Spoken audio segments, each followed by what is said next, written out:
Occasion ఏదైనా location ఎక్కడైనా తెలుగువారి వేడుక అంటే ఆలివ్ మిఠాయి ఉండాల్సిందే. సిద్ధేశ్వరము గుండ్రేవుల రెండు ప్రాజెక్టులు ఇక్కడ కీలకం సార్.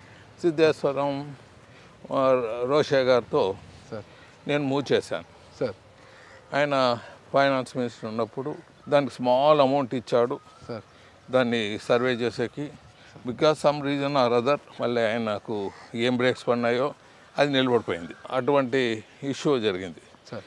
ఎందుకంటే ఈ రెండు ప్రాజెక్టులు కొంతమంది మిత్రులు నాకు సహకరించడం, ఏమైనా ముందుకు స్టెప్ వేసానంటే ఆ స్టెప్ నా ద్వారానే జరిగింది. చాలామంది నాకు అసిస్ట్ చేసి ఉండొచ్చు, వాళ్ళే పోరాడి ఉండొచ్చు, కానీ ఇంప్లిమెంటేషను ముందుకు పోవటం అనేది only I was able to do it. సిద్ధేశ్వరంది ఇంకోటి ప్రాజెక్ట్ ఒక ఇష్యూ అయింది sir. Iconic bridge. Iconic bridge అనవసరంగా బీజేపీని బ్లేమ్ చేశారు. నేను పార్లమెంట్ కమిటీ చైర్మన్గా ఉన్నప్పుడు నా కింద 6 పోర్ట్ఫోలియోస్ ఉండేది. National highway, shipping, civil aviation, tourism, culture, railway safety. Sir ఇవన్నీ దేశానికి సంబంధించిన మొత్తం ఆల్ ఇండియా లెవెల్ది biggest portfolio. Okay. And best committee చైర్మన్గా 3 సంవత్సరాలు నన్ను రికగ్నైజ్ చేయటం జరిగింది. సత్కరించారు కూడా సార్, మీకు సత్కరించారు. ప్రెసిడెంట్ ఆఫ్ ఇండియా లెవెల్ నుంచి మాకు గౌరవం ఇప్పించారు వాళ్ళు. సో ఇది ఒక సబ్జెక్టు. దీనికి నేషనల్ హైవే వచ్చేప్పటికి మనకు నడ్కర్ గారు, నితిన్ నడ్కర్ గారు ఆయన వచ్చి ఎవరిపైన కన్సర్న్ రాస్తాడు సార్. ఆయన స్పెషాలిటీ అయింది. అలా రాస్తాడు కాబట్టి మేము కమిటీ చైర్మన్గా నేను ఒక 2.5 సంవత్సరాల్లో ఒక్కొక్క సంవత్సరం 30,000 35,000 స్టేట్ గవర్నమెంట్స్ రోడ్స్ శాంక్షన్కి అప్రూవల్ ఇప్పించడం జరిగింది. ఇది హిస్టారికల్. అంటే దేశంలో 90,000 నేషనల్ హైవేకి ఇస్తే 35,000 రూపాయలు మన రాష్ట్రానికి ఇప్పించాం. ఎందుకంటే అన్నీ ఆయన రాస్తాడు. ఇంకా బ్యాక్గ్రౌండ్ ఒకతోటి central minister look into the metro workout అని రాస్తాడు అనుకోండి, ఫినిష్. అది ఇంకా మేము నడిపేసాం. ఓకే.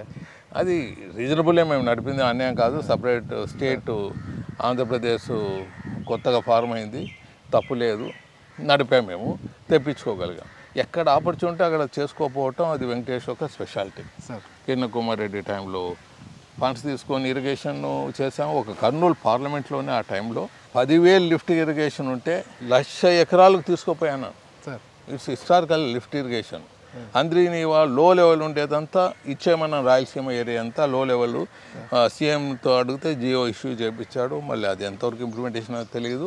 లో లెవెల్ ఉండేదానికంతా అంద్రీనివాలో ఇరిగేషన్కి ఇవ్వాలి, ట్యాంకులు నింపడానికి ఇవ్వాలని ఇప్పించాను. సో అదే మళ్ళీ ఇంప్లిమెంట్ చేసిన డిఫరెంట్ ఫ్యాషన్గా తెలంగాణలో. సో అలా కెనాల్ ఎక్కడ పోతుంది, లో లెవెల్ ఇవ్వాలి. అదే ఇది కూడా చెక్ డ్యామ్ కమ్ అంటే ఒక బ్రిడ్జ్ కమ్ రోడ్డుగా అది ఐకాన్ బ్రిడ్జ్ చేయమని సిద్ధేశ్వరం నేను అడిగాను మినిస్టర్ గారిని. నితిన్ గారు ఏమన్నారంటే, yes I'm fond of this type of this projects. మహారాష్ట్రలో నేను ఎన్నో చేశాను, స్మాల్ లెవెల్లో చేశాను, ఇది big level, but ultimately state government has to give clearance అన్నారు. స్టేట్ గవర్నమెంట్, జగన్ గవర్నమెంట్లో మీకు తెలిసే ఉంటుంది, అది ఏం వాళ్ళకు ఇది చేసుకోవాలా, ఇది డెవలప్ చేసుకోవాలా అనేది వాళ్ళకి ఐడియా ఉంటుంది sir. Number of projects 90% government of India ఇస్తుంది. ట్రైబల్ ఏరియాలో లిఫ్ట్ ఇరిగేషన్ అవి పెడితే 90% గవర్నమెంట్ ఆఫ్ ఇండియా ఇస్తుంది. అవి చేసుకోవాలనే ఐడియానే వాళ్ళకు ఉండదు జగన్ గవర్నమెంట్లో. అది ఎట్లా గవర్నమెంట్ నుంచి ఏ రకంగా ఫండ్స్ తెచ్చుకోవాలనేది జగన్ గారి గవర్నమెంట్లో లాగింగ్ ఉంది. గవర్నమెంట్ ఆఫ్ ఇండియా నుంచి వాళ్ళకి ఏదో అప్పులు తెచ్చుకునే స్పెషలైజేషన్ అయిపోయింది. సో నేను ఒకవేళ ఏమైనా ఇట్లా అంటే మనం చెప్పామనుకోండి, అందరూ మా మీద పడేస్తారు. సో సైలెన్స్ ఇది బెస్ట్ ఆన్సర్. ఇంక మనం చేసేంత చెప్తూ వచ్చాం. జగన్ గారికి ఫస్ట్ ముఖ్యమంత్రి అయ్యేదే ఇది కొంతమందికే లభిస్తుంది. దేశంలో ప్రపంచంలో ఇటువంటి పోస్టులు ఎప్పుడో పూర్వజన్మ సుకృతం ఉంటేనే ముఖ్యమంత్రి చైర్ కింద వస్తారు. అది చిన్న వయసులో చిన్న వయసులో దాన్ని వాడుకోకుండా మనం ఒట్టి పాలిటిక్స్కే వాడుకున్నామంటే ప్రజలు క్షమించారు అని చెప్పడం జరిగింది. 2024 ఫలితాలు అయిపోయినాకనే నేను చెప్పాను, ఆయన గెలిచేదే చెప్పాను. ఢిల్లీ నుంచి మాట్లాడాను నేను, ఇది జరగబోయేది అని. ఆయన ఎంత బాగా చేసుకుంటే అంత పేరు ఉంటుందని. సో అట్లా మనం ఎక్కువ పోతామనుకోండి, కొద్దిగా దే గెట్ ఇరిటేటెడ్. అప్పుడు ఏమవుతుంది, మనం అడ్వైజులు పోయి వార్ చేయాల్సి వస్తుంది. ఓకే, ముఖ్యమంత్రి ఏం వార్ చేయగలమంటే, is it possible in this country chief మినిస్టర్తో ఫైట్ చేసేది. సో మనం చెప్పడం కొద్దిగా అట్లా పాయింట్లు హింట్ ఇవ్వటం తప్ప ఏమి చేయలేకపోయినాం. అంటే వైఎస్ఆర్ కాంగ్రెస్ పార్టీ అధికారంలోకి వచ్చినట్టునే మిమ్మల్ని కావచ్చు, మీ కుమారుడు భరత్ గారిని వైసీపీలోకి తీసుకోవడానికి చాలాసార్లు ఆహ్వానించారు. వాళ్ళు వస్తే 2024 ఎన్నికల్లో ఖచ్చితంగా టికెట్ మీదే అని కూడా కన్ఫర్మ్ చేసే స్థాయిలో చాలాసార్లు రాయబారాలు చేశారంటారు. ఎందుకు అటువైపు వెళ్ళారు మీరు అధికారంలో ఉన్నప్పుడు? మిత్రులురా, పేర్లు నేను చెప్పదలుచుకోలేదు. మంత్రులు ఇస్తారు, మీ కొడుకు మీరు రాండి, మళ్ళీ రాజ్యసభ మీకు ఏమైనా 2,000 కావాలంటే వర్కౌట్ చేస్తాము, మీరు వచ్చేయచ్చు అని ఆహ్వానం పంపారు. ఆహ్వానానికి ధన్యవాదాలు తెలియజేశాను.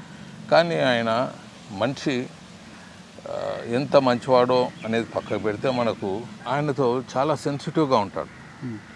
ఆ సెన్సిటివ్తో ఈ కాలం అబ్బాయిలు మా భరత్ లాంటి వాళ్ళు వర్క్ చేయలేరు. ఓకే, సో మనం పోయి వాళ్ళ ఆహ్వానాన్ని మనం తీసుకొని మనం చెడుపు చేసిన వాళ్ళు అవుతాం. Number 1. Number 2, Bharat has made very much clear, I want to be in Telugu Desam. Okay, at what come maybe, గెలిస్తే గెలుస్తాము, ఓడితే ఓడతాము, లెట్ ఇట్ బి అని ఆయన వాన్ సిద్ధాంతం. So okay, welcome.